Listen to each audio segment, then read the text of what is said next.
ഞാൻ ജോസൂട്ടി, ദൈവഭയം വേണ്ടുവോളമുള്ള ജോസഫിന്റെയും ശോശാമ്മയുടെയും മകൻ.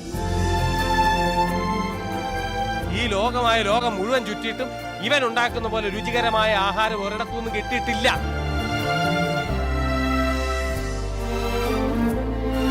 എന്നതാ ജോസൂട്ടിയുടെ ഉദ്ദേശം? ഇങ്ങനെ അന്തോ കൊന്തോ ഇല്ലാതെ ജീവിച്ചാ മതിയോ?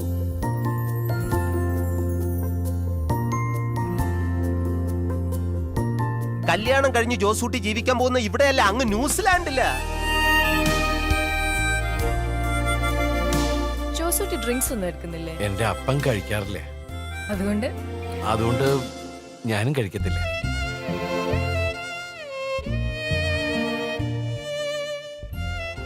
ജീവിതം ഇങ്ങനെയൊക്കെയാ ജോസൂട്ടി. ശരിക്കും പറഞ്ഞ അതൊരു പാഠപുസ്തകമാണ്. നമ്മൾ കണ്ടുമുട്ടുന്നവരെല്ലാം ആ പുസ്തകത്തിലെ ഓരോ പാഠങ്ങളാണ്. നമ്മുടെ മുന്നിൽ കാണുന്ന പ്രതിസന്ധികളോ ഓരോ പരീക്ഷകൾ. അത് ജയിച്ചു കയറുക വേണ്ടേ.